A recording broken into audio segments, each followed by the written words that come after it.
But what was one of the key factors of you even getting prosecuted?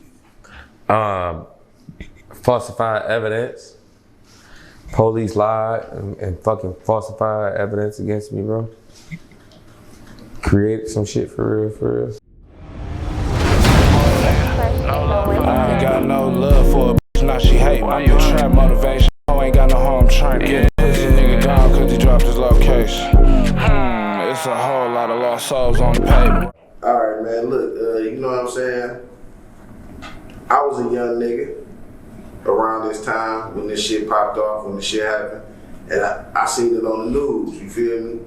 I seen the little kid that looked like me, that ain't had no goddamn facial hair, that was going through some real shit, you feel me? And you happen to be that kid, you know what I'm saying? So as a lot of people that might not know that's watching my channel for the first time, you feel me? You caught a real serious case at 14, man. And I just want you to break that down for everybody, man. You know what I'm saying?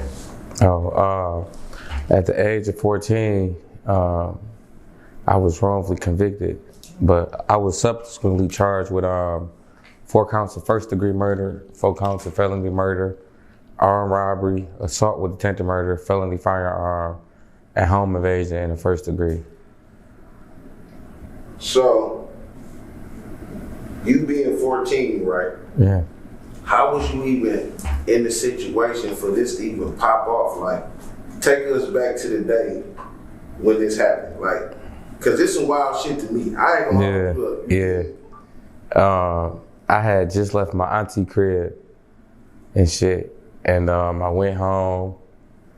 Long story short, I was on my way over this female house. And my mama had came in and told me, like, don't go outside and shit. But at the time, like, I was bad, man. I wasn't, like, really, you know. So I went outside, went walking towards, like, baby girl crib. And shit, I was stopped by the police. So they just blew down on you for no reason, basically. Pretty much. They walked up on me, got to ask me questions and shit. Asked me where I lived at, different stuff like that. So you're not even on the street where this shit then went down, man? No, sir. So how far away was it? Like 2 blocks. I lived on Beeland. It happened on Runyon, so I was like 1 block over or something, 1 block in between. All right, man, look, you know what I'm saying? I was a young nigga around this time when this shit popped off, when the shit happened. And I seen it on the news, you feel me? I seen the little kid that looked like me, that ain't had no goddamn facial hair, that was going through some real shit, you feel me? And you happen to be that kid, you know what I'm saying? So as a lot of people that might not know that's watching my channel for the first time, you feel me? You caught a real serious case at 14, man. And I just want you to break that down for everybody, man. You know what I'm saying? At the age of 14, I was wrongfully convicted, but I was subsequently charged with 4 counts of first-degree murder, 4 counts of felony murder, armed robbery, assault with attempted murder, felony firearm, and home invasion in the first degree. So, you being 14, right? Yeah. How was you even in the situation for this to even pop off? Like, take us back to the day when this happened. Like, cause this some wild shit to me. I ain't gonna look. Yeah. I had just left my auntie crib and shit. And I went home. Long story short, I was on my way over this female house. And my mama had came in and told me, like, don't go outside and shit.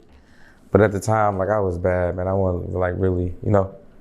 So I went outside, went walking towards, like, baby girl crib. And shit, I was stopped by the police. So they just blew down on you for no reason, basically. Pretty much. They walked up on me, got to ask me questions and shit. Asked me where I lived at, different stuff like that. So you're not even on the street where this shit then went down, man? No, sir. So how far away was you? Like 2 blocks. I lived on Beeland. It happened on Runyon, so I was like 1 block over or something, 1 block in between. And they wound up taking me home to my grandma. They told my grandma they wanted to talk to me and shit. But before that, they had called my auntie. They had called somebody close to the family. Right there on the spot. Yeah, and shit. And all right, before you get into that, like, did they just come straight out and ask you? Did you just come from a crime scene? Like, no, hell no. Just ask you where you was coming from. Where I'm coming from? What you doing over here? Then they was like, something just happened. Did you see anything? And then I'm like, hell no. I'm just on my way to a chick house. Right. Yeah. Okay. So next thing you know, they calling your auntie right there in front of you. Mm-hmm. So. Okay, my bad. What? They called an acquaintance who knew my auntie, and I knew them through my auntie. And they knew him as well, so they called him, and he basically vouched for me, like, shit, yeah, he just came from being with us, did this and that. And I guess that wasn't enough. They took me, told my grandma they wanted to talk to me. From there, they took me to the crime scene. Then from at the crime scene, they gave me a gunshot ballistic test. Then from there, they So hold on, break down that gunshot ballistic. I didn't even know they was giving. I didn't even know what it is. You know what I'm saying? Because a lot of we doing this partly so for the young people. You know? Yeah, I didn't even know what the fuck a gunshot ballistic test was, and none of that.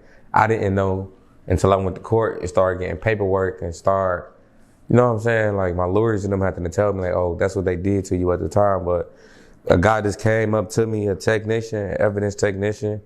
He got the hit in my hands and shit with like this gel type form shit. Hit my hands, then he hit all around my face and shit. And he put it back in like a tube.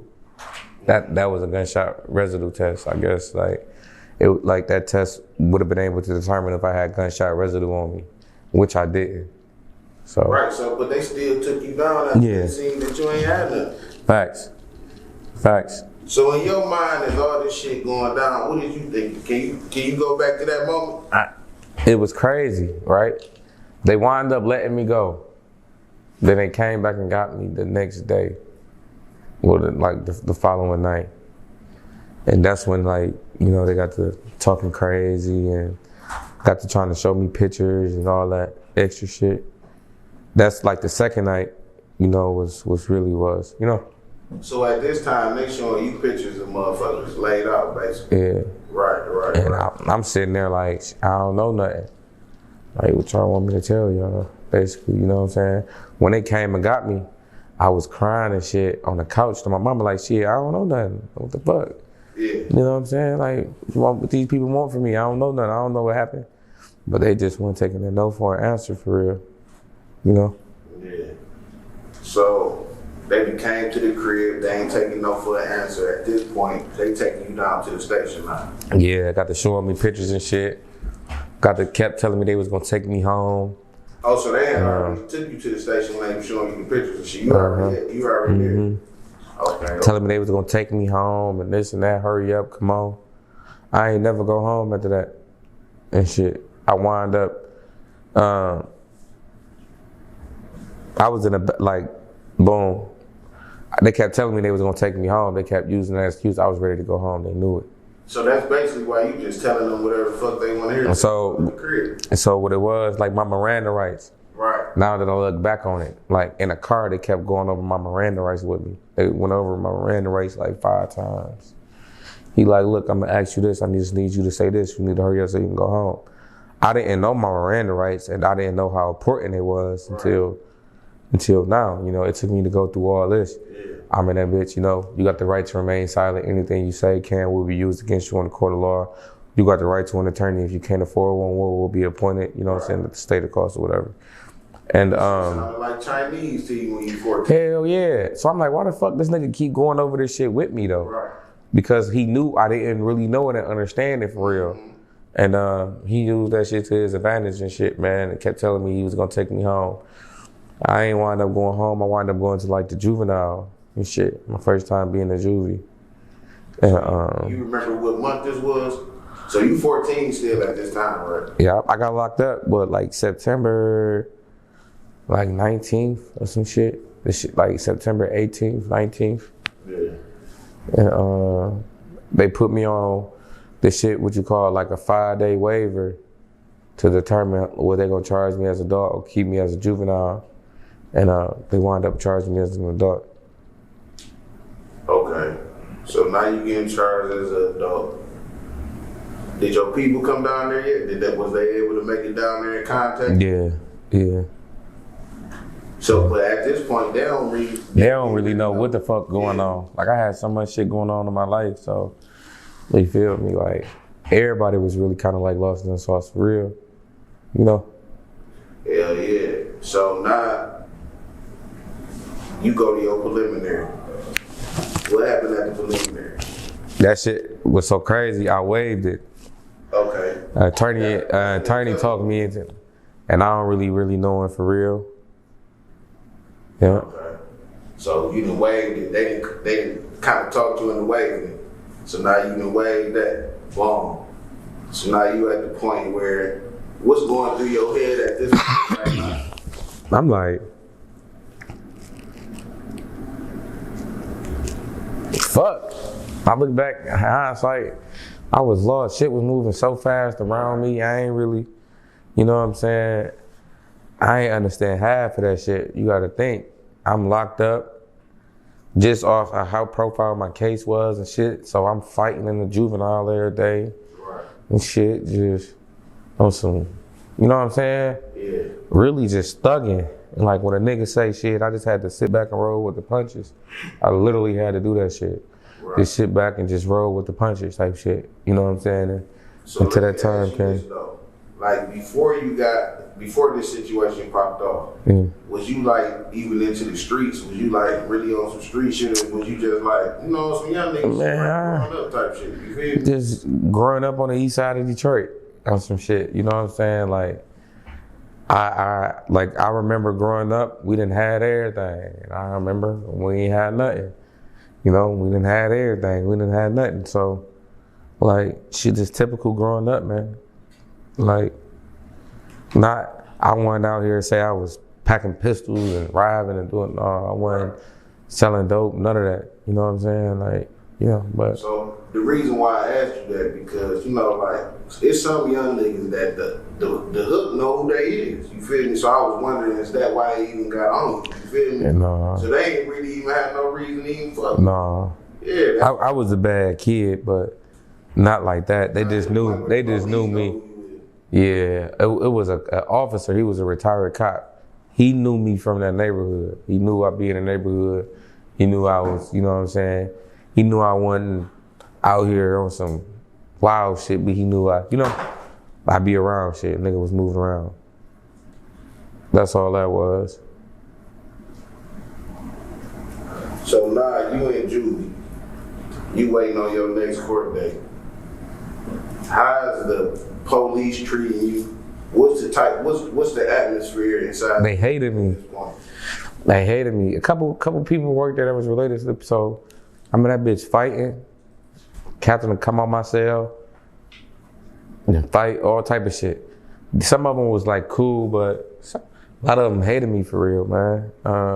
Some of them was cool though, you know? So at this point, it's like a whole new world for you. Hell yeah. Okay. That was my first time ever going to juvenile, all type of shit. And it was kind of crazy because like I'm in that bitch looking at all day and it was niggas in that bitch, young as hell, 15, 16, 12, 13 around me, getting hella numbers, 40 years, 50 years. I sat back watching the young nigga get life, my same age. And so I was scared. They already them murk niggas and all that type of shit. Yeah, allegedly, yeah. Yeah. So now you go to your next court date.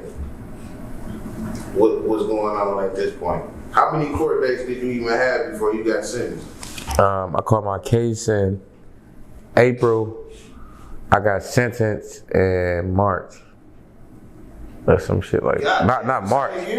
I got sentenced, and I caught my case September. I got sentenced in April. Okay, all right. So basically, you fought this case for about 8 months. 8 months. Yeah. So much shit for like 8 months. Yeah. So throughout this whole time, is your people there? Do you got any? Is that My mama. Yeah. My mama. But and that's the whole thing. Like I've been through that situation, you know, and your OG really not knowing nothing about the judicial system, so she just going. She didn't. She didn't. You know what I'm saying? She didn't for real. So now at this point, you get sentenced. You go to the sentence. No, we going to the sentencing date. We ain't gonna go to sentencing yet. Like you done went through everything. You up at the podium. Take me through that moment real quick.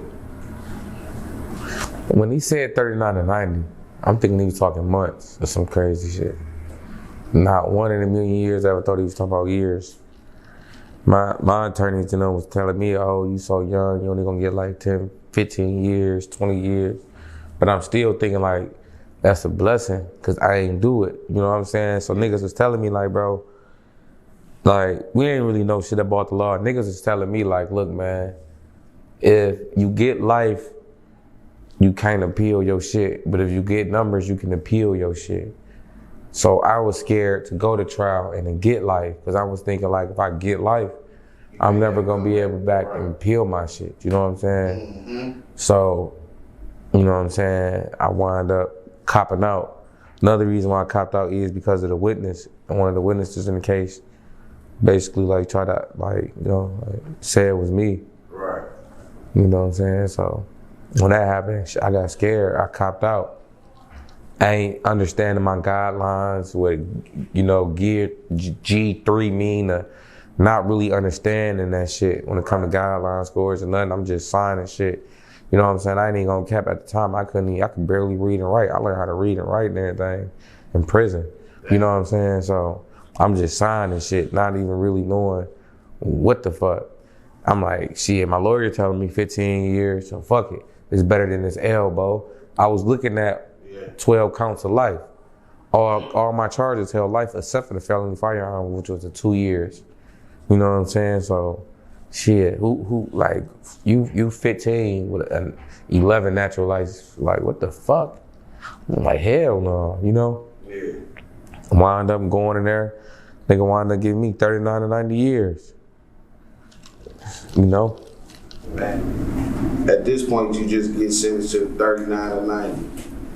When you walking back to the holding cell, what's going through your mind at this point, bro? Man, I was at a loss of fucking words. It was so crazy. People ask me like, you didn't break down, you ain't cry nothing? I'm like, no, I couldn't. I was numb, like, what the fuck? I looked back at my mom and my one of my cousins. Nigga told me like, man, pick your head up. I picked my head up, walked out. I ain't cry until I hit Jackson. Cause by me being charged as an adult, I couldn't go back to the juvenile. So they took me to the county jail for like a day, 2 days. But I was young. I was still like, I was only like 15. So they kept me in like solitary confinement away from everybody. Then they rolled me out and took me to Jackson. So I'm sitting in Jackson. Maybe you know how Jackson, you know what I'm saying, built with them gates and all that, them bars, cells and shit. It's right next to the reception though. You talking about right next? Yeah, boom, they took me to reception, you feel me? So I go there, you know how everybody gotta do that quarantine there, right? Like that, I think it's like 30 days or some shit. I was young, so they kept me away from everybody. I had to do the 30 days everybody else did at that bitch. I had to do like a week for real, not even that. Yeah. So my first day in that bitch, I'm sitting back one night. You know how all the lights and shit be on. I'm sitting back.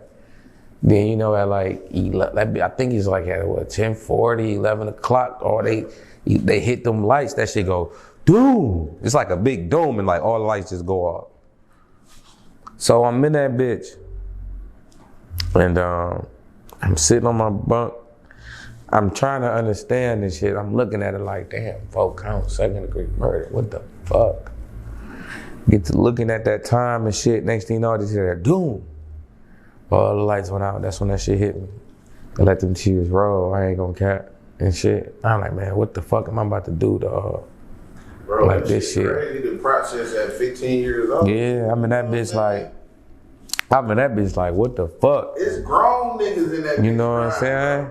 Like, grown niggas in that motherfucker crying that night. I swear to God, I used to hear niggas in that bitch screaming that night. They ain't been in there that long. I swear to God, I used to hear niggas screaming that night. That bitch. So now you at this point, they done rolled you out to Jackson. So when I was in there, the old Jackson wasn't even popping. That bitch was closed down. So this is like gladiator school at this point. No, it was closed down. They shot me to reception with shit going on, but they kept me. Where you go at the reception? I went to Thumb. Oh, okay, yeah. Lapeer. Okay, yeah. That's where a lot of Hyder niggas go. Bet I was a youthful offender. So they had the YT niggas there, which was the Hyder niggas, and the YO niggas, which was the youthful offenders. Basically niggas who were charged as adults, but was still young and shit, still teenagers and shit like that. But it was crazy, it'd be Hyders in that bitch older than some of the youthful offenders. Niggas you be around niggas 21, 22 years old, big ass niggas. And how long was you there? I was there for like what, 2.5, 3 years almost. All right, break down that whole little ride. See, that's where it all started for me, for real. I ain't gonna cap. Like, that's why I learned how to jail. Like, that's why I got my name and everything and shit. Like, when I went there, I was the youngest guy on the yard at the time, and it was only a couple of us. It was a guy from Saginaw, my nigga D Wood. He was young as hell too. It was a couple of us. My homie E from Namewood. He wound up getting like 46 years or some crazy shit for a body, man. And we was like some of the youngest guys on the yard, so they had to pick and choose like who they wanted like selling with us and shit. I think like my first week, like my first like couple days there, I wound up going to the hole for a threatened behavior and shit. I went to the hole for a threatened behavior and shit. A cop had said something to me. I'm like, man, who you talking to? He said something. I said, dog, what's up? You trying to go outside? He like, what? I said, man, I beat your ass. I ain't knowing that's a threatened behavior. Right. He hit me with a threatened behavior. I went to the hole. You just a young frustrated. Yeah, so then a lot of guards used to talk shit. They like, you know, you're a fucking murderer. You're gonna die in prison. So I'm hearing all this shit. I got all this time on my back. They treating me some type of way and shit. I'm like, bitch, I ain't even do shit. I'm innocent for real, you know? But I'm still just trying to figure shit out. So they wind up moving me. Wind up getting into my first little altercation when they moved me to BMU on some shit. Yeah. And then shit, wind up going to the hole. And it was just like a repeating process, for real. You know what I'm saying? What's the longest you did in the hole? A year, almost. A year in the hole? Straight. What you go to the hole for that time? At that time, I was at IMAX. I was at 5. I was they had me there because I was SCG 2. I wound up going to the hole. Okay, hold on. We didn't went a little too far. Oh. We didn't went from juvie to 5. We didn't went. Hold on. You know I know this shit, so we gotta slow down a little bit. You feel me? So at this point, you know what I'm saying? That's where at Lapeer and shit. That's why I got my name. No, hold on. We still at juvie. Oh, juvie. We still at juvie. So at juvie, this is where you really had to adapt to your environment. Facts. You know what I'm saying? Because you know what I'm saying? We know what we gonna do when we get to wherever we gonna go. But I wanna highlight, bro, the trauma you went through. You feel what I'm saying? Juvie is set up like prison. Juvie is like a prison pipeline. Like when niggas be in juvenile and you gotta go lock down, you gotta go do that in prison. Count time, they got that in prison. Just how the guards from juvie wear that black and gray, nigga, they wear that in prison. That's like everything they teach you, to them 5-minute showers in juvie, nigga, they got that in prison. You know what I'm saying? Like them shower shoes, it's like a fucking pipeline, bro. It's like they trying to train niggas and trying to prepare niggas for like what's next? Like they already know your fate type shit. Like so this what you finna have to get prepared for. So we just trying to, you know what I'm saying, train you right now. But with baby, we taking baby steps with you. Let me ask you this though. Do you think that shit start as early as like elementary school? Facts. Hell yeah. Cause do you feel you know what I'm saying? Like hell yeah. The whole how niggas go to lunch. You know what I'm saying? You go from a class. Like I feel like that. Bro. Break that down. It's man, listen, that like prison, the school to prison pipeline is very real, bro. I ain't gonna cap. That shit's so real, like. It's like if you ain't even gotta be woke, bro. If you just ain't moving right, you'll fuck around and get caught up in that thing. You know what I'm saying? Yeah. I was almost caught up in that thing and lost. It was just, you know what I'm saying, forgotten about. I was almost forgotten about for real. It's just I just had family. I had like what a lot of my niggas really don't got. You get what I'm saying? Like it's support. My mama she ain't say fuck me and forget about me. You know what I'm saying? I gotta bring my baby home, and she stood on that. So. You know, a lot of people don't be really having that. So it's like, if you out here and the system looking at it like shit, already you don't give a fuck about yourself. On top of that, don't nobody else give a fuck about you. What you think, how the system finna play with you? They not finna give a fuck about you. You really in a double whammy. Hell yeah. That got a lot to do with how you get sentenced. Fact. Whenever you do you gotta think, get bro. in trouble, yeah. I was 14, they gave me 39 to 90 years. A rich white boy in Texas. I think his name was like Ethan Couch or some shit. Mm-hmm. I think it's, if I'm not mistaken. But his name was the influenza team. He killed 4 people, bro, on some crazy ass shit. And it's just his people had cheese. They had pay. They rich as hell. They own construction companies and shit in Texas. Long story short, the judge said she didn't want to send him to prison because he was like 120 pounds at the time. If you go to prison, he gonna be a victim. He gonna be this. He gonna be that. This and that. Shit, they sent my black ass to prison. So what ended up happening to him? He wound up getting 10 years probation. What? Then he fucked around and violated his probation and went on a run to Mexico. Went on a run and wound up getting caught in Mexico after going to a titty bar. Man, we ain't even gonna get into that right now. No. Look at the crazy thing about it, right? Go ahead. Right after that same judge gave a little young black nigga 10 years in prison. Cause he got into a fight, wound up hitting a guy who was older than him, who fell and died. She gave him 10 years in prison. Man, that's crazy, man. That's the system for you. When I went to a real joint, I was 17, about to be 18, they sent me to MR. To MR? Yeah. Okay. So, what state is that in? I know, but you know, Michigan, I want people to, you know what I'm saying? Yeah, they sent me to MR. They call it like gladiator school. They sent me to MR. So you still in Michigan? Yeah. All right, so you 17. What's the average age of inmates at MR? Like 18 all the way to, and they motherfucking 90 for real. And what level was this? I was at level 4. I was in level 4. Now you in a real facility. You ain't even really got a chance to really experience life for real. Facts. So what's life for you like at this point? It was hell. By that time, I had my vision and privilege just took. So I wasn't able to get like no family visits. What transpired for that to happen? Them just fucking with me, man. You know. So at this point, the CO still really fucking with you because of your case. Yeah, I wound up catching 3 cases in Lapeer. Or I was charged and shit. They wound up trying to hit me with 3 assault cases on guards. Man. And shit. So you feel like you was being targeted? Somewhat, hell yeah. I wound up going to MR. By the time I went to MR, I was already STG-1. See, that's that serious threat group shit. I was already on 1, you feel me? And what you gotta be to get STG-1? And to get STG-1, you got basically like a supporter or a known foot soldier. Okay. Or whatever, you know what I'm saying? Yeah, like for a religious group or anything. Yeah. So, all right, so now at this point, you young, you in the system, you ain't really got no direction. No, not Did you affiliate yourself with like the Muslims or anything like that? No, it wasn't really like at Lapeer, wasn't no Muslims. It was street gang shit. You had the Bloods, you had the Vice Lords, Black Counts, Kings, shit like that. Like you ain't had no Melanics or no Mobites. Not on the young guy side, you feel me? You had gangs, GD, shit like that. You know what I'm saying? Wasn't nobody really on no religious shit for real. And what year was this?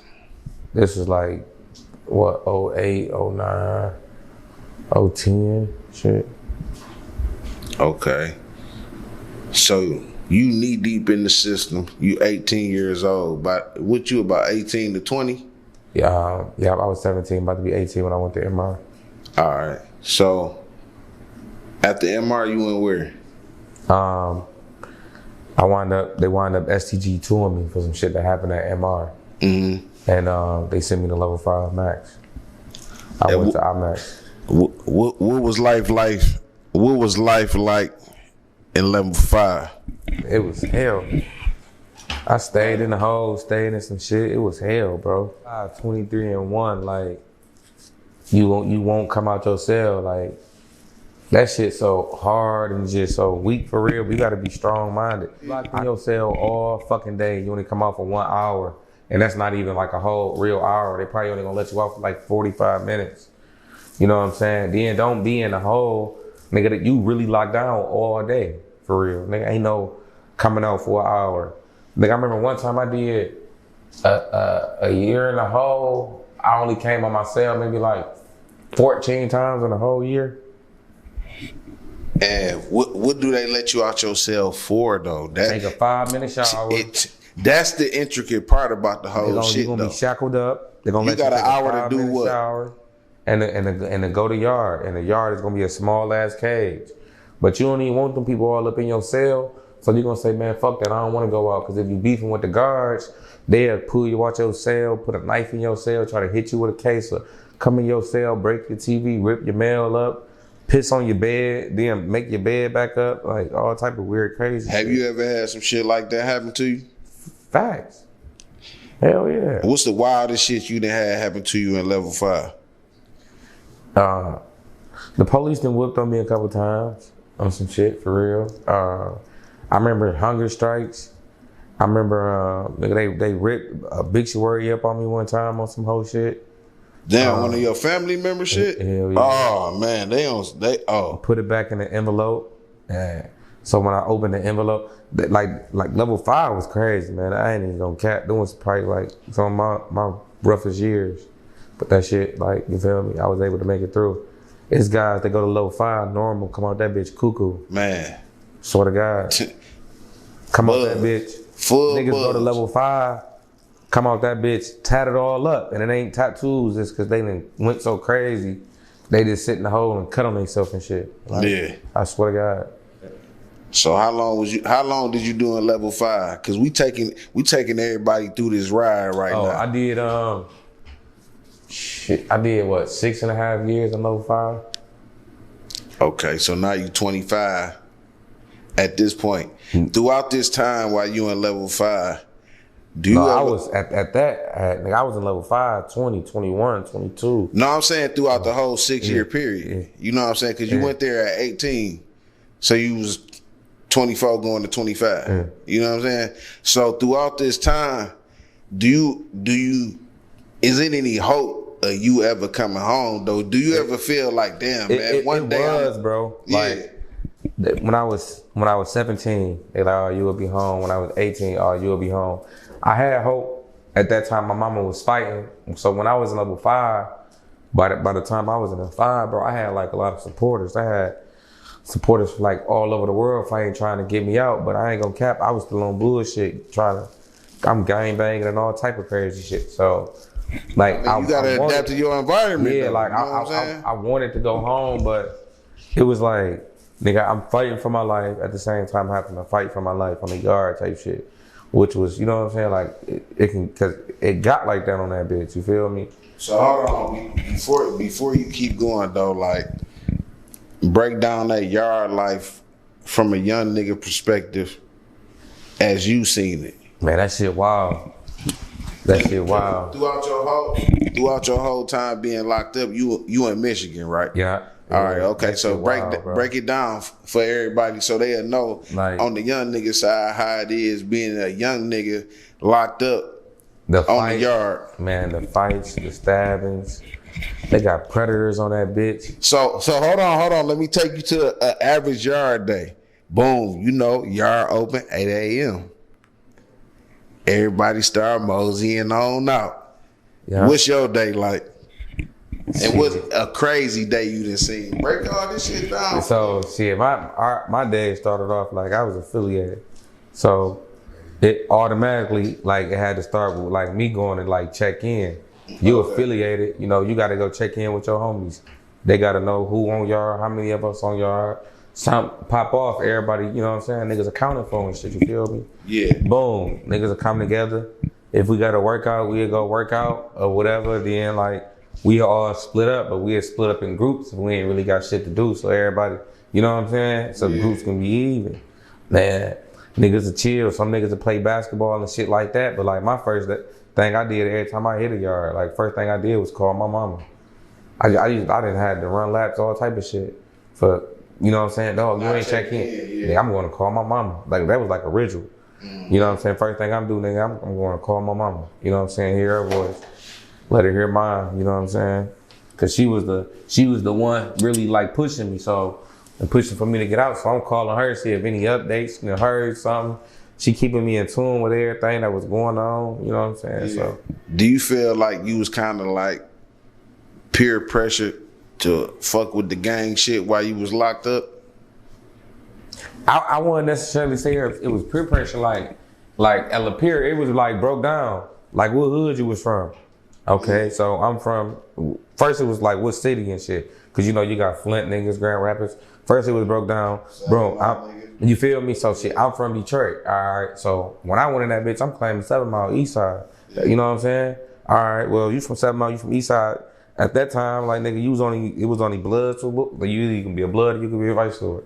Your choice. Like a lot of my homies, you know what I'm saying, that I had built relationships with in juvenile the past 8 months and all that. I'm going in that bitch like niggas in that bitch blood. So I'm like, shit, that's like, you know what I'm saying? Yeah. A nigga I consider my best friend, like me and him, like we still talk to this day. He just called my phone, you know what I'm saying? Or, like a couple hours before I got here. He was on that. So I'm like, shit, that's where I'm going. That's who I feel comfortable with. You know what I'm saying? Right. So, yeah.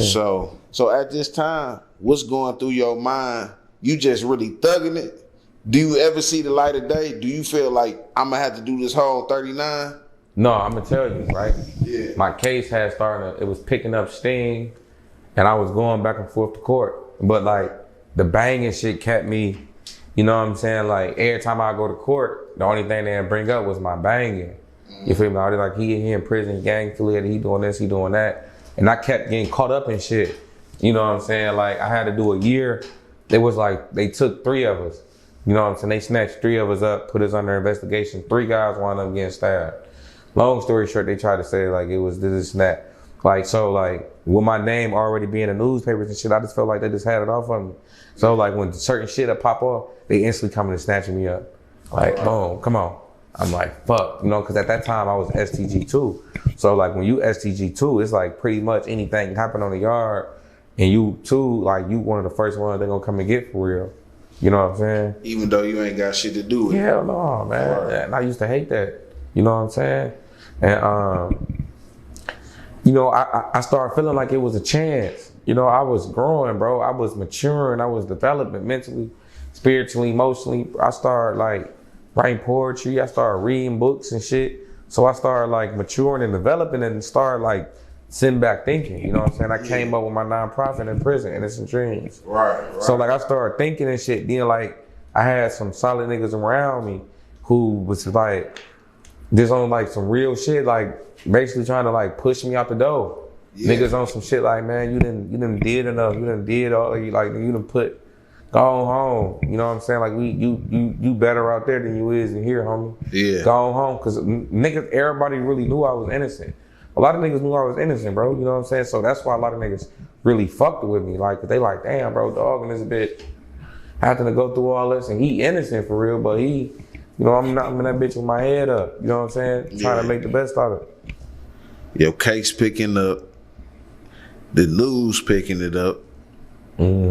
At this point, how you feeling about coming to the crib though? Is you like, damn, it's a possibility I could be out this bit. Yeah, like you know what I'm saying? I knew it was coming, but I still ain't really like, I ain't really know. Then I had kind of got discouraged. They wanted to ride me from IMAX to Marquette. Like I'm talking about that bitch way across the bridge on some shit. But by that time I had the Innocence Project in Northwestern University from Illinois, the Center for Wrongfully Convicted Youth on my case at the time. So like they was fighting hard. I had Valerie Newman. She was fighting hard. Next thing you know, they wound up riding me out from Marquette to Battle Creek. I wind up, doing my ritual. First thing I do, I hit the yard, I call my mama. I wind up hitting the yard, calling my mama. She picked the phone up crying and shit. Like, baby, you coming home? I'm like, what? She like, you coming home? And she like, hold on, your lawyer's right here. She put my lawyer on the phone. She like, yeah, it's a possibility coming home today. We finna see, don't tell nobody, because we don't know how it's gonna play out. I hung the phone up with them. I'm like, what the fuck? I walked, kicked it with my homies. Then like 2 minutes, 5 minutes later, they was calling my name over the PA. Yeah. So my report to the yard shack. Went to the yard shack. They like, shit, we got him right here. I see like 4 or 5 guards. I'm thinking I done did something. I don't really know what's going on. See, asked to see my ID. He like, come on. Like, what's going on? He like, man, you gotta come with us. So my homies and I'm like, what's going on? He like, man, he going home today. They're like, what? Yeah, bro. So we get to walking. He like, you wanna go home? I'm like, hell yeah. He like, bro, right. like you got news cameras, everything out there, bro. Like you finna go home. And they took me to the A-Rus. I had to fill out all this paperwork with the A-Rus. He like, bro, you gone. I couldn't believe it. Right. And went to my cell. I had an MP, TV, all that. I gave all that shit away. I just took all my mail and my pictures and shit. And they moved me to a cell. For like 3-4 hours, came and got me. And that's when I seen my little brother and my lawyer with some clothes. So at this point, man, I know this shit wasn't real to you. I know it wasn't real to you. That shit wasn't. So how was you feeling at this point? Like you actually get to walk through them bitches. You feel me? Like, and I'm sure you ain't go out the regular way. They took you through the way the visitors come in, didn't they? You know what I'm saying? And when I walked out, it was just like a line of cameras. Them bitches just flip, flip, flip, flip, flip, flip. And I just put my head, I couldn't, like, the shit was just so. It was overwhelming. Fuck yeah. Did you talk to them motherfuckers when they let you out? Did you talk to the cameras? Nope. You just walked straight and Yeah. got on. All right, now, at this point, you at the crib. What's going through your mind and where's you at? Where the first place you went? I went to my mama's house and seen my family and everybody hugged everybody. The news and shit was there. First thing I ate was Chinese food. I ain't want no home cooked nothing. I wanted Chinese food off back. Where you get it from? China One. Oh, man. You feel me? That bitch had a number on you? It was crazy because you know what? Like, I was a vegetarian or a Presbyterian. I ain't eating nothing but like tuna fish for like a whole like 2 years. Yeah. Then like I was on my workout shit heavy. So I came home like really like skinny and fit. Like I was able to run like 10 miles like it wasn't shit for real. You feel me? Yeah. Then I came home, got to eating and shit. Like, hell yeah. I'm a greedy nigga now. I ain't gonna cap, I like to eat.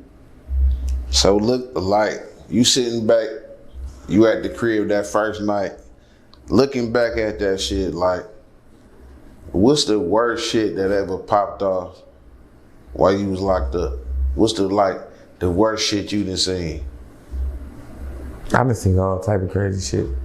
No, not no crazy shit, but just like a motherfucker getting fucked up. Like, I done seen that. I done seen niggas get buck 50. I done seen niggas in front of me lose eyeballs. All type of shit. So You know do you feel like, cause I know, you know, I know how shit go, but a lot of niggas don't know how it go. When you start shooting niggas, you gonna get shot. And everybody who know in the joint what shooting niggas is, that's stabbing people. You feel me? Right. Now, do you agree with that? Or do you know some people that in here? You know, you ain't gotta drop no names, but you know what I'm saying? I'm like, shit, I know niggas that done shot shit to the moon for real. And they ain't never got shot? Facts. They.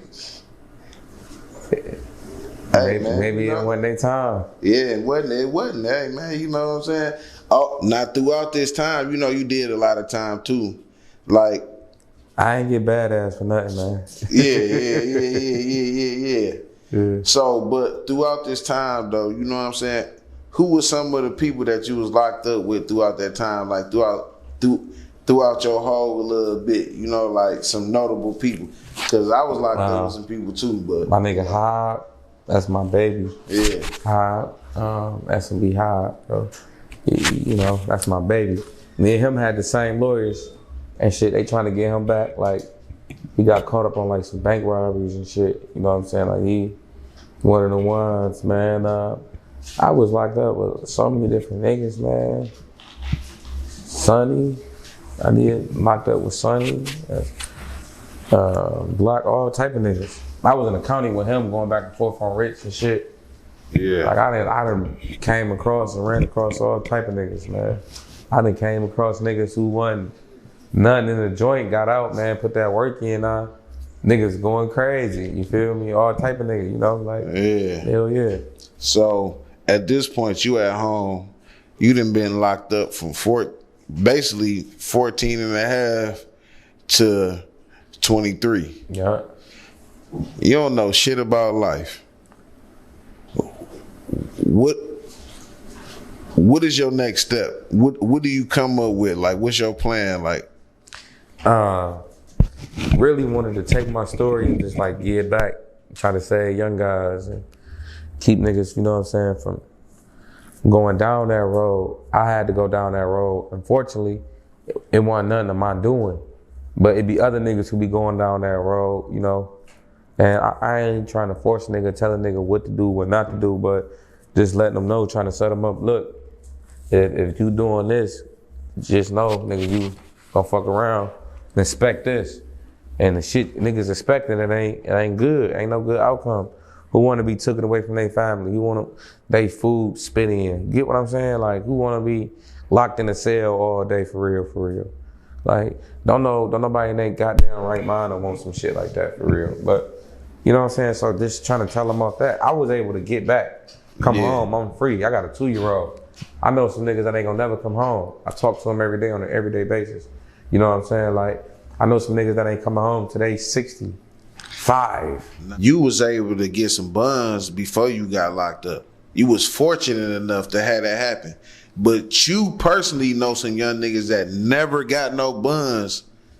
Fact. You know what I'm saying? Like, what I got. And ain't gonna be able to get none till they 40 and 50. Like, what I got wasn't even buns for real.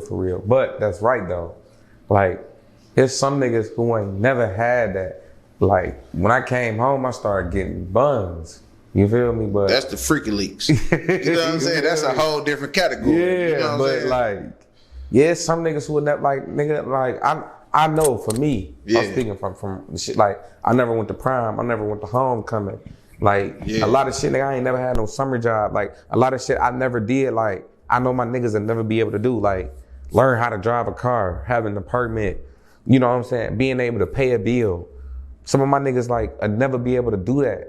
Get what I'm saying? Like, they'd never be able to pay a bill. They'd never be in a position to pay a bill. Get what I'm saying? Like, that shit is fucked up. And looking back at it, like really looking back at that shit, like, you was a young nigga when you caught your case, so you ain't even think about paying no bills or nothing like that. But like, being an adult right now, you look back like, damn, like, how do you feel about that? I look at my situation as it was fucked up, bro. But you know, I was able to make it through that bitch. So I can't be nothing but grateful and thankful. You know what I'm saying? Cause like, that shit really like showed me, like, I grew. in so many ways. You know what I'm saying? Yeah. Like that shit prepared me for this right here. Like the position I was I'm just, in now. damn, you took the thought right out my Like, head. that shit prepared me. That for was this. my next question. For real. Keep going. Like, it did like everything I want to do and I am gonna do, bro. Like prison prepared me for that. Learning how to read, write, learning how to carry and conduct myself as a man. You get what I'm saying? Like I had to learn how to be a man quick, Right? Because like my choices and the decisions you make in prison, like that shit can cost you. Mm-hmm. It ain't like, you know what I'm saying, the streets, niggas ain't got Dracos. Niggas get physical in prison. Right. You know what I'm saying? Like shit like get real and it can get real quick and fast. So just learning how to mature, how to move, how to carry and conduct myself, like in prison, nigga, your name gotta mean something, stand for something. It ain't like the streets. Right. Your name is gold. Fuck your kit. Fuck how many cars you got and all the money you got, nigga. It's your name. Mm-hmm. You get what I'm saying? And so, hell yeah, nigga have to go and carry your name and to make sure, nigga, your name ain't got not one blemish in that bitch on no type of level. It's a task, but shit, nigga, it's also a blessing. Right. real. Because I feel like this, like when I look at your story, you know what I'm saying? Because I had to double back and really look at everything and really kind of dissect it out since I first hollered at you. You feel what I'm saying? Yeah. And really see what all that took place. You know what I'm saying? Yeah. And when I look at it, I know for sure through my own testimony that God ain't gonna put you through nothing that you can't handle. Facts. And it's a reason why he put you through that. Right. So who knows what you gonna come to become? You know what I'm saying? What you Drake. gonna grow to become? You get what I'm saying? You know like, what I'm saying? but Drake, that prepared you for what's the next stage and level for life. You get what I'm saying? When I Yeah, like you came just home- coming home. Yeah. So This like, ain't you ain't got a pot to piss in or winter throw it out. No, a like, job. no, you not- just got your. You just basically knowing your social security number by heart. like Nigga, that when type of shit. when I came home, I ain't gonna cap. I was blessed, bro. I was fortunate. I came home like the city had my back. I came home making like $18 an hour working at the Eastern Market, like one of their little main offices. Like the CFO gave me a job there. They got me a house, furnished it for me and everything. Okay. I had some a GoFundMe. My GoFundMe raised like 100,000. So like I was able, you know what I'm saying, to come home. Like I had a lot of support. Like the city fucked with me for real. Like they had my back, different organizations, NBA, like all type of people reached out and just showed mad love. You know what I'm saying, towards like my situation for real. Okay. So yeah. So do you feel like that kind of like gave you the boost you needed at the time? Facts. Okay. So one thing we can say is that Detroit gonna support Detroit. I ain't gonna lie, man. I know it'd be a lot of whole shit, hating shit going on in the city. You know what I'm saying? Just speaking on some real shit. It's a lot of love in the city, man. Like the city, like they come together on some shit. It's a lot of like real, genuine love in the city. Like I ain't even gonna lie, like the city, like we built different. You know what I'm saying? Every city got their problems, but yeah, it ain't shit but good love in the city. So you basically saying Detroit held you down when you came home. Facts. All right. This was something I ain't touch on in the beginning, but what was one of the key factors of you even getting prosecuted? Falsified evidence. Police lied and fucking falsified evidence against me, bro. Created some shit for real. So they just made a goddamn story and just made up a story, lied on me, all type of yeah. Damn. So, like, looking back, and even just since you've been home, looking at the whole world, because you was like, when I look at your situation, bro, I look at your shit as like a goddamn experiment. You get what I'm saying? That's all it was. Like when I really look at your whole situation, bro. That's all it was. And you know what I'm saying? They was trying we some shouldn't even shit. be really like for real, bro. They was Because just trying some shit. you got to look at seeing if it can work. and you got to look at what happened you got to look at what happened to young niggas after your situation. Niggas was getting blicked off. You get what I'm saying? So all right, bet.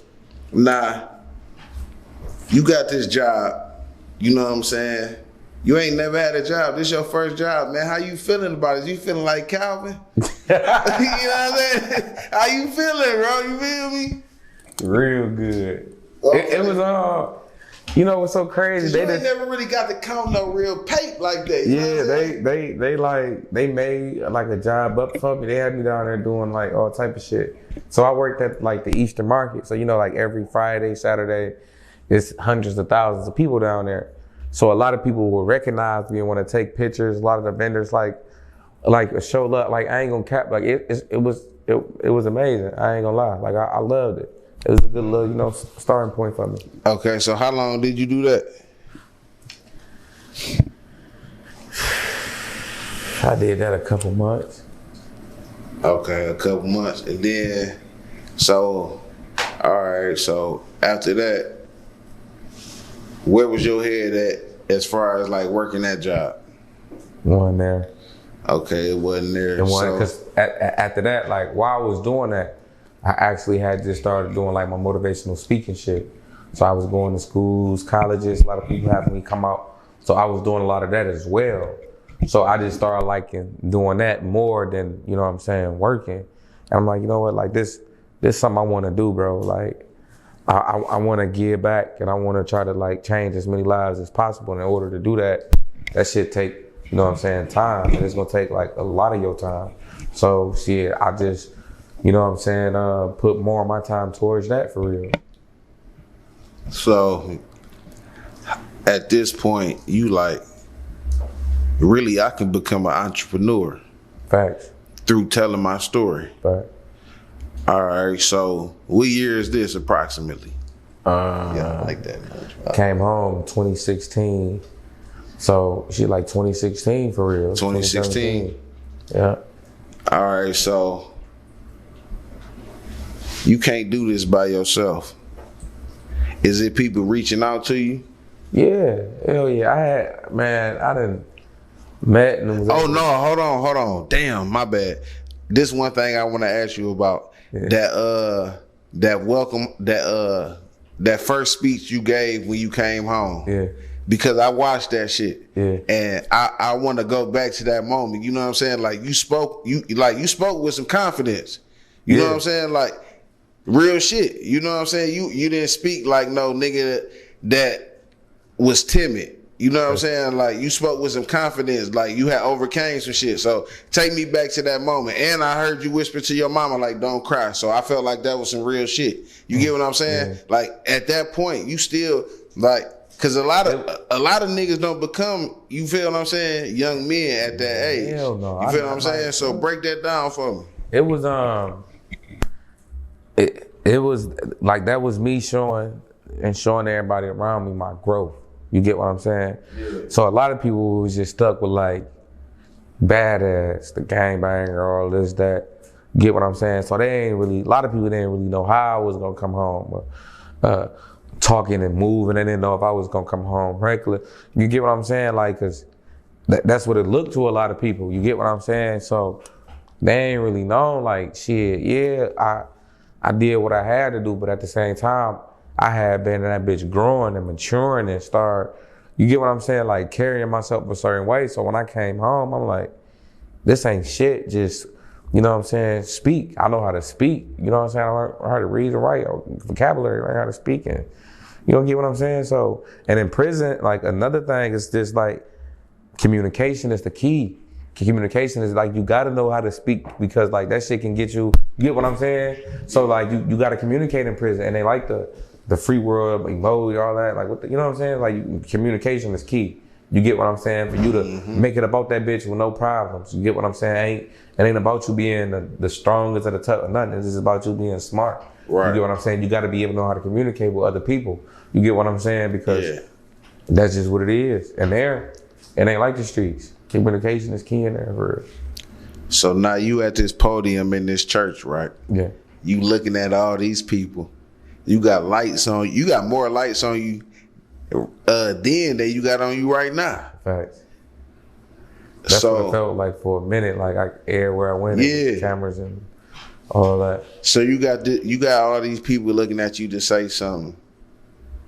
What's going through your mind? Was you prepped to say something, or did you have to really kind of just really speak from the heart, like freestyle? Man, everything I do from the heart. I don't be trying to come off flawed or come off everything I say like off the heart and just how I feel. You feel me? I feel like, you know, I'm able to come across better like that when my thoughts are just flowing. You get what I'm saying? Versus something prepared and I got to sit back and think and do all that. I like to just come off just, you know, genuine and just real. Yeah. Just let that shit flow. Let it out, you know? Yeah. All right, man. So you didn't quit working. You motivational speaking. You got, you know, you in a little situation. You got a relationship going on. Then some crazy shit happen. Yeah. You know what I'm saying? You end up getting shot. You feel me? Down around my way. You know what I'm saying? That's the first place I ever lived at in my whole entire life. That's the first place I ever lived. So you know what I'm saying? So what break that down for me if you want to touch on that. You feel me? Like, you know what I'm saying? Go through that. I'm blessed. I'm here. You know? I'm blessed. I'm here. So shit. I'm here. I'm blessed. Right. It was crazy. I ain't gonna cap. I left my mama house like at 8:20 something. I wound up getting shot like at 8:40 or whatever. But I'm blessed. I'm here. You feel me? Yeah. Okay. So, cause in Detroit, man, it can happen to anybody. That shit can happen. That shit can happen to anybody. That's what I be trying to really kind of press. You know what I'm saying? And you gotta just be cautious. You gotta just know your surroundings, and you gotta just like me personally, like I look at myself like I'm just a regular nigga who done been through some shit and was able to make it. So I don't even really be moving how I know I should be moving. You get what I'm saying? Yeah. I move like that now. You know what I'm saying? But at first I'm out here. My first car was a Challenger. You get what I'm saying? Like, I'm out here. You get what I'm saying? But yeah, shit, all right, you know, man, you live and you learn, man. You know what I'm saying? I'm blessed though. I ain't gonna cap. You know, that shit could have been a lot worse. Man, you definitely here, and you here for a reason. Yeah, you know what I'm saying. You got a purpose in life, and that's what a lot of young niggas don't realize that they not too many. I feel blessed every day, dog. Let me tell you why. Go ahead, break it down for me. Not too many niggas can beat the system, man, beat the streets, and still like have like some sanity and have some morals, respect, dignity. Like on either way, can't nobody ever say I told, ratted, snitched, the street, nothing. Like I never in a joint, never rat, never no fag, no. You know, I stayed solid. I beat the system. I got back on 4 of them. How many niggas can say they done did that? It was a blessing.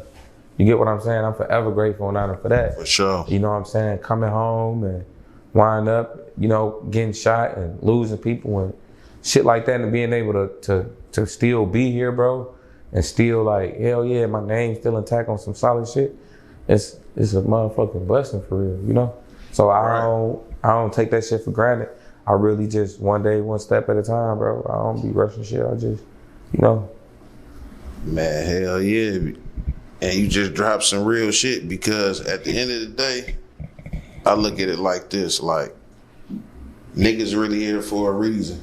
Because niggas could have got lost in the sauce on both ends. Man, for real, bro. You get what I'm saying? I know niggas who done died in that bitch, who done committed suicide. And they only had 7 years, 6 years on. I had 39 of them. Yeah. A nigga I done thought about it, but I never even thought about it. You get what I'm saying? So I knew I was built different when I was bumping the older guys, niggas twice my age, niggas in their 30s and 40s, and I'm telling niggas like how much time I got in my charges. They like, young nigga, I don't know how you doing it, because I would have been. I'm like, right. Yeah, like that was letting me know, like, yeah, you. So looking back at all all that shit, do you feel like you got PTSD? Fuck yeah. Hell yeah. Hell fuck yeah. Every time I see the post, hell yeah. Getting shot and shit, like being in gang rights, hell yeah. See, most people, like I got that shit. So even you just moving how you just move, adjusting yourself, that's some shit I would have did. You know what I'm saying? Because like that I ain't even gonna cap, like nigga, like I don't even go out like that. Like large crowds, like freak me out, bro. I don't like large crowds and shit like that. Well, yeah, break down some of the effects you got from that shit. It's like with the large crowd shit, right? Like I was in a joint, we had control movement, and the control area where we went. If it was a large crowd, like it was because some shit was finna go down. You get what I'm saying? Yeah. So that like it just, you know, them large crowds, everybody around you really can't move, and that shit just be blowing me, bro. I ain't even gonna cap. No, you know what I'm saying? I was on like, the yard like that where, you know what I'm saying? Nigga, I be only one unit at a time. Nigga, I be freaking out in Walmart sometimes. I ain't gonna cap. That's why I go in that bitch and just hurry up. To this day, right now. Man, I go in that bitch, just hurry up, grab a basket for the shit and get up out that bitch. Cause I been doing crazy in that bitch, I ain't gonna lie. And that's crazy, but hell yeah. Like, what you got going on? Cause I seen you on a couple of interviews, you know what I'm saying? Yeah. I downloaded the story. I downloaded the story off of iTunes. I listened to that. Yeah. You feel me? That was actually poetry I wrote in prison, bro. Okay. Talk about it. Yeah, when I learned how to read and write in prison and shit, right? My first book, cover to cover, was Blood in My Eyes by George Jackson. Get what I'm saying? Yeah. And right after that, I was in solitary confinement a lot. So the CO chick, she was cool. She was like, I considered her a mother for real, bro. She used to help me with my homework, all type of shit. She started giving me a journal. She like, just start writing down your thoughts and just, you feel me? Next thing you know, I just started writing poetry and shit. Was she white or black? She was white. White lady. Okay. And shit. So when they did that play with Austin Scott, they implemented like a lot of my poetry and that shit. That shit fire, I ain't gonna cap. Who was Austin Scott? Austin Scott was like one of the lead actors who played in Hamlet. He played me in that play. That's on Apple. Yeah. Damn. That shit fire. Yeah. I ain't gonna cap. You know, I got a lot of eyes on my shit, man. You know what I'm saying? I got a lot of the right eyes on my platform. You know what I'm saying? That shit fire. It ain't about quantity, it's about quality. You know what I'm saying? All right, so fast forward to right now, right? Yeah. We at the present day. Yeah.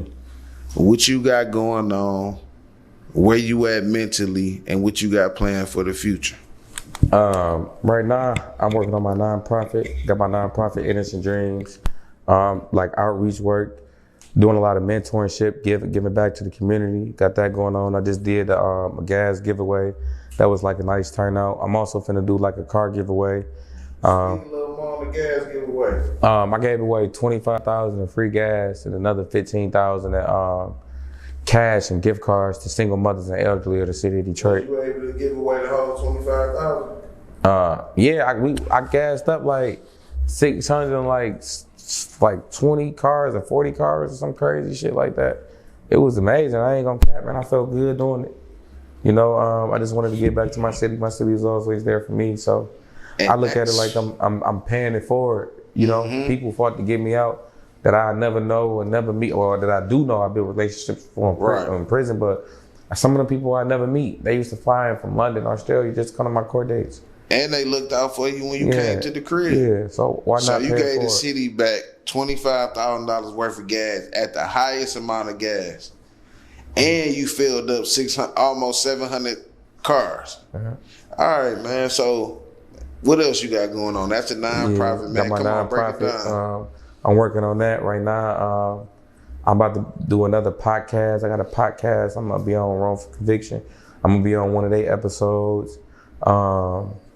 Yeah, just grinding. I'm working on my YouTube. I'm working on trying to build that up. That'll be dropping real soon. This like networking. I got about to do the cover at Don Diva. I'm working on that right now. So I'm gonna do a Detroit edition. So hopefully like that'll be fire, man. Once I put all that together, like I'm working on music and shit like that with my little brother.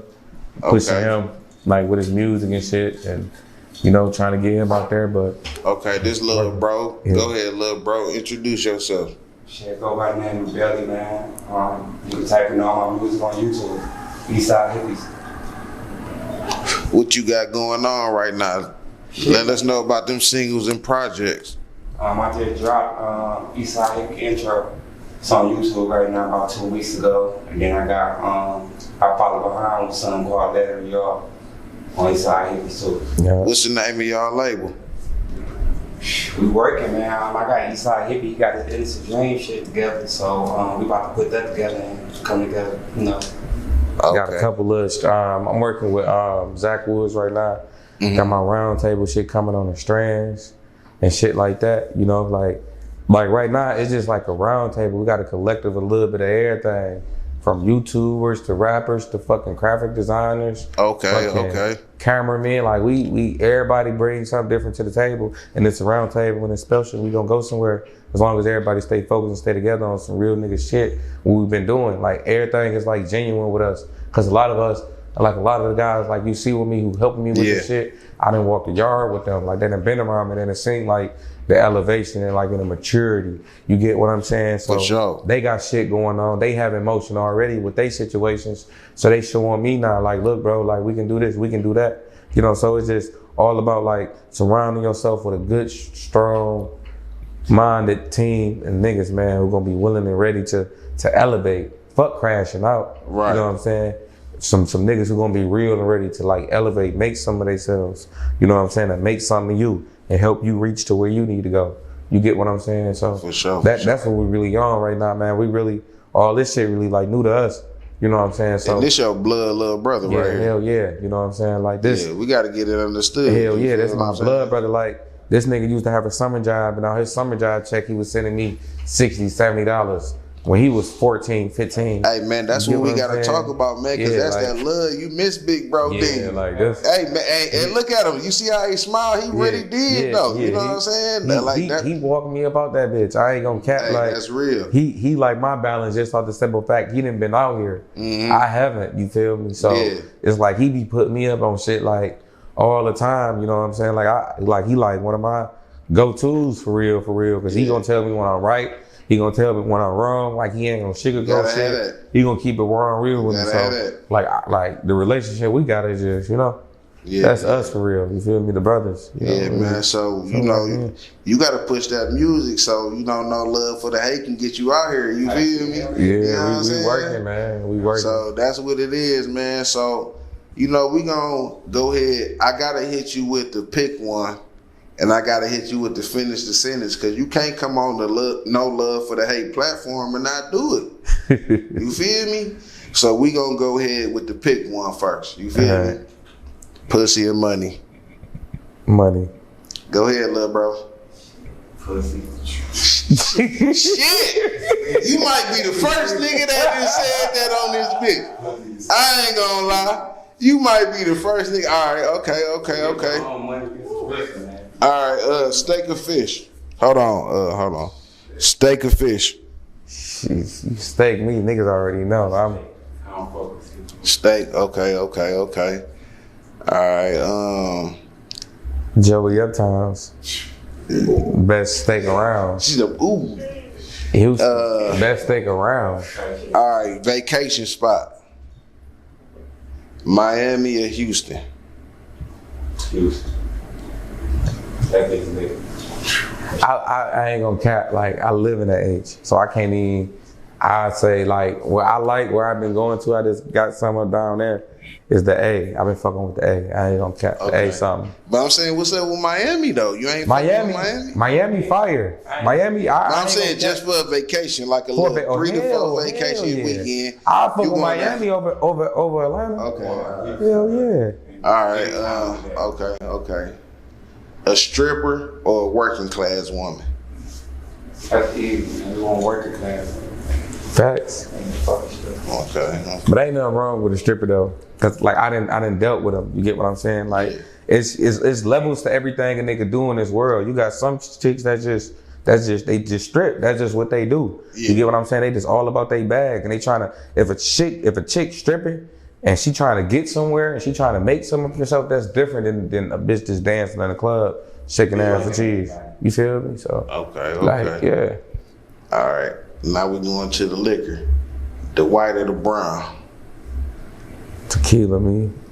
What is the name of that? What I'm saying? No, that's brown. That's brown. That's brown for sure. That's brown. Okay. All right. Detroit weed or Cali weed? Cali weed. Detroit got some booth. Oh shit! Hold on now. You tweaking now. Hey, listen, we being real. We being real. I'm a real nigga. We keeping it real. We speaking facts. 90% of the weed that Detroit niggas smoke is from Cali. Show me some weed. Show me some weed that's grown in Detroit. Here in Detroit right now that's fire. Bring it to me. I smoking. If it's fire, I change my opinion. But I'm talking about everything that I be smoking on, that niggas around me be smoking on, other people be coming from Cali. It be fire. That all the rapper weed come from Cali. Like, that's known facts. All right. Okay. Everybody's strands come from Cali. Okay. It be fucking me up when I be seeing like that shit on Metro Crime and the D, right? And I be looking at all them buses, and they nigga get caught with 2,000 bows, 3,000 bows coming from Canada. Like, what the fuck? Canada, like, niggas smoking Canada weed now? Shit fucking me up, man. Man. All right, so Menace to Society or Boys in the Hood? Boys in the Hood. I like the message. The message was on some deep, real nigga shit. Menace to Society had a fire ass message, but Boys in the Hood made a nigga dig deep in them thoughts though. I ain't gonna cap. Okay. You said Menace to Society. Why Menace to Society though? It's raw. That's Kane on over. Okay, all right, okay. Next, good. We moving on. You really? All right. So now we about to go to the finish the sentence. See, I can't even ask you the first question. All right, let me ask you the first question. If I had $1 billion, you know that's my question. Oh, that's your question? If you had $1 million? All right, if I had $1 billion, Buy anything. Put your people on for real. My nigga. All right, next question. Man, these hoes be so capped out. So capped out. So keep going, capped. man. Keep Bro, going. listen, they be terrible. Like, I done been catfished so many times. Listen, if niggas was able to do filter, oh, I look crazy. What? Bro, that shit be so like different, man. And a lot of them, not trying to talk down and shit like that, but bro, like I done bumped into so many of them that just be like just lying, ain't really having. This shit be crazy. Like I ain't even gonna cap. I had this one chick tell me like, oh, she had never talked to a nigga at Chrysler. I'm like, why? Nigga work at Chrysler. That's a good job. Oh, he won't be able to keep up with me. Like what? Like shit be crazy, man. Alright. What's wrong with a hard-working man? Man, I hate when niggas lie. I hate when niggas hate, man. Well, I hate when niggas hate for no reason. Okay. Niggas be hating on you, don't even know you, you get what I'm saying, don't even know what's going on and shit. A lot of niggas been doing that, like since my situation. Niggas be, oh, don't be doing this, don't be doing that, nigga. You don't even know me. You don't even know what I got going on. Like you know what I'm saying? Trying to tell me what to do with my shit. Make that make sense. Right. Okay. If I could meet anybody, I meet. Right here. This nigga trying to get set for life. If I could meet anybody that's alive or dead. You gonna shoot her club up too, ain't you? That's my girl, man. Right there. If I could meet anybody alive or dead, well, they gotta be alive. Like what is it? No, yeah, they gotta be alive right now. If I could meet anybody, Sure. I ain't even gonna cap. I wanna meet Donald Trump. I wanna You a meet smart Trump. motherfucker. I wanna man. meet Trump. You a smart nigga, dog. I wanna meet All Trump. right, so look, damn, what was the next one? If I could smoke with Can somebody make that happen for me? Y'all Set heard that that? up. Hey, y'all heard that? You want to meet Trump? I'm trying to meet Trump. Hey, if I could smoke with anybody, I'd smoke with Snoop. What about Khalife? I ain't even gonna come cap. together. They Oh, they're a package deal. If I can smoke a blunt with anybody, Smoke, yeah. I think I probably want to smoke a blunt with either the Locks, or I would want to smoke a blunt. I want to smoke a blunt with. I either want to smoke a blunt with the Locks as a group, Yeah. or I want to smoke a blunt with like Method Man. On some shit. I think that shit gonna be fire. Okay. Smoking a blunt with, and you're gonna be some guy. You can't have none of this Detroit shit. They gonna laugh at you. Okay. Now we about to add a new one in there. Okay. If I can go anywhere in the world, I go to India. Paris and India. I want to go to India. I know why you want to go there already. I already know. They don't know, but I know. I know. A lot of motherfuckers don't know, but I know. But why you want to go to Paris, bro? That's big as fuck. That's bigger than everything. You know what I'm saying? Yeah. You can go to state, but when you go to Paris, it's like something different. You could jump on that train and hit about 4 countries around that Everything motherfucker. I read Right. about. I used to live in Germany. I ain't know that. Yeah. I ain't know that's hard. Yeah.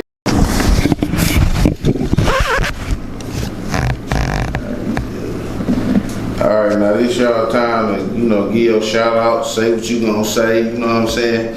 Promote what you got coming in the future, you know what I'm saying? Let everybody know what to expect, you feel me? Shit. First and foremost, man, shout out to the ones on them yards. Hold y'all head, bro. Stay solid. You know what I'm saying? One day, one step. Shit, we got the collab with Zach Woods from the drop. We got the YouTube. All that. Davontae got my Davontae Sanford YouTube. Got follow us on IG. Bro got the music, Eastside Hippies going on. Tap in with that music, man, on Eastside. It's Eastside Hippies on YouTube, man. Follow me on Instagram, BellyBell8, man, with 3 8s at the end, man. Tap in with me, bro. What's your music on iTunes? Shout that out too. I'm actually working on the iTunes shit, man. Putting all this shit together. Alright, good. We gonna put that together. Yeah. We got that. It'll be up there next week. Go ahead, Sure, keep going, y'all. Yeah, man, we just working. Shout out to God, man. You know you got That one for God, man. None of this shit wouldn't be possible. at all. Hey man, no. Hold on, let me see that. Hey man, it's no love for the hate, man, and we represent overcoming obstacles, and that's what this interview was about. I think we covered that, and this is what can happen when you just do what you gotta do, man. Just stick to what you know and keep God first, man. Facts.